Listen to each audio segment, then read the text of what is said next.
Welcome to my channel. आज मैं class 10th math का एक्सरसाइज 4.3 का क्वेश्चन नंबर 1 का थर्ड सॉल्व करने जा रहा हूँ। ये जो क्वेश्चन है जो पूर्ण वर्ग विधि द्वारा मूल ज्ञात करना है, यानी कि कंप्लीटिंग स्क्वायर मेथड के द्वारा हमें निकालना है।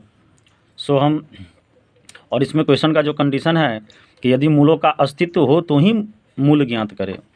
इसके लिए हम लोग सबसे पहले हम लोग क्या करेंगे कि इसका जो आपका एक क्वेश्चन है 4x² प्लस 4√3x और प्लस 3 = 0। अब इसका कंपेरिजन जो है हम लोग सबसे पहले हम लोग इसका कंपेरिजन द्विघात समीकरण से करेंगे। तो द्विघात समीकरण जो होता है ax² प्लस bx और प्लस c = 0। इसमें आपको क्या जो है देखने को मिलता है, जो a है वो a आपका यहाँ जो है x² का गुणांक होता है। a = आपका 4 हो गया। b जो है b यहाँ पे आप देख रहे हो कि 4√3 जो है 4√3 आपका b हो गया। तो b आपका जो है 4√3 हो जाएगा। एंड c जो है c का कंपेरिजन यहाँ 3 से हो रहा है, 3 से हो रहा है। अब आपका मूल का अस्तित्व है या नहीं है, इसको निकालने के लिए हम लोग डिस्क्रिमिनेंट यानी विविक्तर निकालते हैं, यानी डी से हम लोग पता करते हैं। डी का जो फार्मूला होता है वो b² - 4ac। अब इस पर हम लोग वैल्यू पुट करते हैं तो b आपका कितना है यहाँ 4√3 है। हम लोग 4√3 का स्क्वायर माइनस 4ac, तो 4 इंटू a का वैल्यू यहाँ 4 है 4 और c का वैल्यू 3 है 3 पुट करेंगे।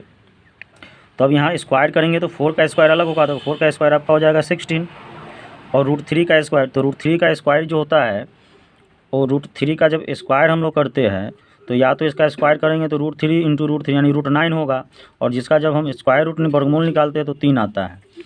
दूसरा जो नियम क्या है, यदि रूट का स्क्वायर निकालना है तो स्क्वायर हटा दो तो रूट कैंसिल हो जाता है, तो आपका क्या बचा 3 बचा।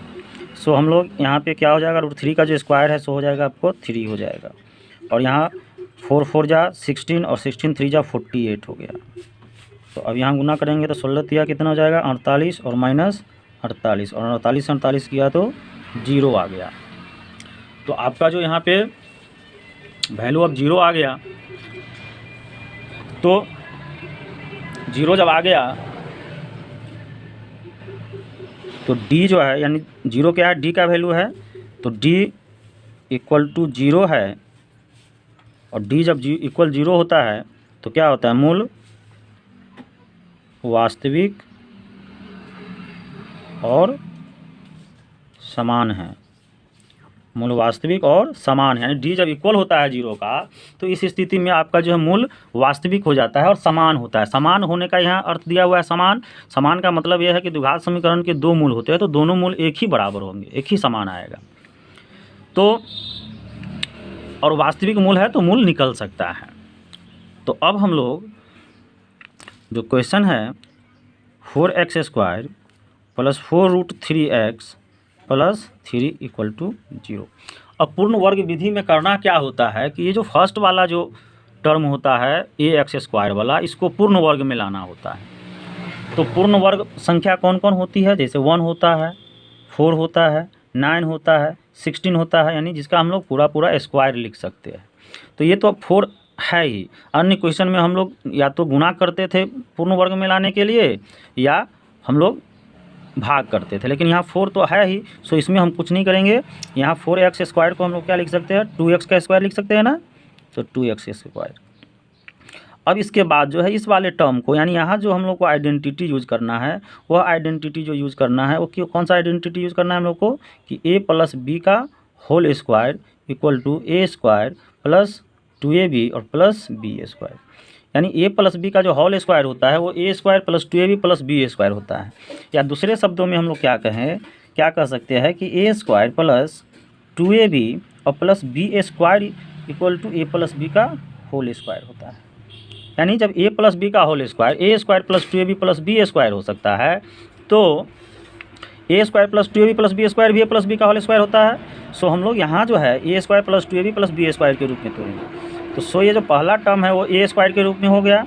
अब दूसरा आपको 2 ये 1 से दिया जाता है और a, तो तो ए का वैल्यू आप क्या है, ये जो देखते हो जो फर्स्ट वाला टर्म होता है वही ए होता है। तो यहाँ ए हो गया 2x और इंटू बी। अब बी की जो बात आती है तो बी आपको मन से देना होता है। बी कौन सा इतना वैल्यू दे कि ये हमको जो पीछे वाला टर्म है इसके इक्वल में आ जाए, क्योंकि मैथ्स में प्रत्येक आगे वाला टर्म का रिलेशन पीछे वाले टर्म से होता है। जैसे 2x का स्क्वायर हमने लिखा तो ये 4x के स्क्वायर के बराबर हो जाएगा। इसी तरह से यहाँ भी जो मल्टीप्लाई होगा वो 4√3 हो जाना चाहिए। तो यहाँ 2 का मल्टीप्लाई करेंगे तो 2 जा 4 हो गया और x हो गया तो 4 और x हो गया, यानी √3 हमको बाकी है। तो √3 हम अपने मन से गुना करेंगे। अपने मन से गुना क्यों करेंगे कि हमको यहाँ 4√3 लाना है। तो ये जो आपका हो गया a² प्लस 2ab और 2ab के बाद क्या होता है b² लाना होता है। तो b² यानी इसका जब कंपेरिजन करोगे आप a² से तो a² plus 2 into a into B हो गया a। तो b यहाँ पे क्या दिख रहा है आपको √3। सो a भी आपको √3 का स्क्वायर मन से लिखना होगा। और इसमें क्या होता है कि जितना आप किसी समय a अपने मन से कर रहे हो तो इतना आपको माइनस भी करना होगा। और बचा यहाँ क्या +3 = 0 हो गया। और ये जो है आपका b² वाला टर्म हो गया। अब जो बात आप करते हो तो इस तीनों टर्म को यदि आप यहाँ से यहाँ तक मिलाओ तो ये a² plus 2ab plus b² हो गया। और a² plus 2ab plus b² किसके इक्वल होता है, a प्लस b के होल स्क्वायर के इक्वल होता है। सो हम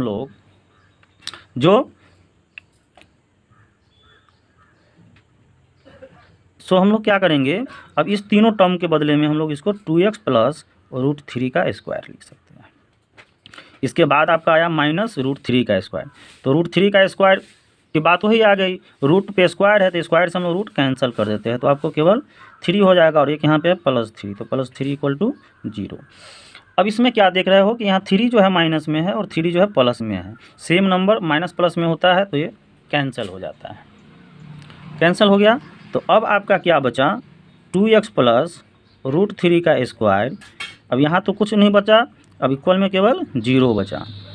सो आपको क्या निकालना है 2x प्लस √3। अब यहाँ से स्क्वायर हटाएंगे तो इधर जो हो जाएगा प्लस और माइनस रूट पे 0 आ जाएगा। तो 2x प्लस √3 = प्लस 0 का वर्गमूल तो 0 ही होगा। और 0 क्या होता है, ना प्लस में होता है ना माइनस में होता है, इसलिए हम लोग इसको केवल 0 ही लिखेंगे। 0 ना तो प्लस में होता है, 0 ना तो माइनस में होता है। तो यहाँ अब क्या हो जाएगा, यदि 2x प्लस √3 = 0 तो 2x = -√3। √3 को लाएंगे तो -√3 हो जाएगा। तो x = क्या हो जाएगा -√3/2 हो गया। और अगर चूँकि इसके मूल जो है समान है, जैसे हमने पीछे ही स्टेप में लिखा कि d = 0 है तो मूल वास्तविक और समान है, तो दूसरा भी जो हो जाएगा ये वही नंबर 2x प्लस √3 ही 0 के इक्वल में होगा।